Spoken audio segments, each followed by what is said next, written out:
আজ ঘরে যাইও না আব্বা। এই ছেলেরা যে কয়জন এখানে বসছো নামাজ পড়ো নাই, ঘরে যাইও না, ঘরে যাইও, মসজিদে যাইও, মসজিদে মালিকের সেজদা দিয়ে যাইও। বেনামাজি যদি ঘুমায় যাইয়া ঘুম যদি আর না ভাঙ্গে,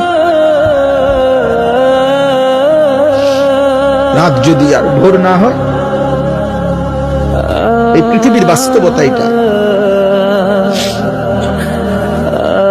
এজন্য আমি অনুরোধ করলাম, আল্লাহ বলেন বান্দা সব তো আমার প্রশংসা করবো না কেন? রব্বিল আলামিন, আমি তো জগৎ সমূহের পালন কর্তা, আমি শুধু সৃষ্টিকর্তা না যে বানাইয়া ছেড়ে দিছি। কোম্পানি আর জানে না তার মাল কোথায় গেছে। দুনিয়ার কোম্পানি তো এমন হয় যে কোম্পানি বানাইয়া ছেড়ে দিছে, বাজারজাত করে দিছে, প্রোডাক্ট করে, এখন আর কোম্পানি জানে না তার মাল কোথায়। রব বলেন না, আমি এমন মালিক না, আমি রব।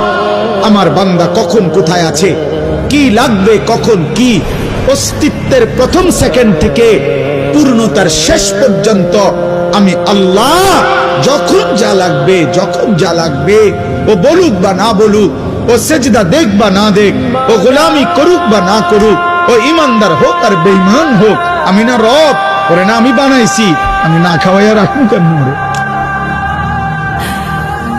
আমি ঘরে বানাইছি। এই জন্য আমার বান্দা আমি সৃষ্টি করে ছেড়ে দেই নাই। আমি রব, আমি পালন কর্তা। প্রতি সেকেন্ড আমি খাওয়াই, প্রতি মুহূর্ত আমি পড়াই, প্রতিটা নিঃশ্বাস আমি নিতে দেই, হার্টের প্রতিটা স্পন্দন আমার অনুমতিতে চলে।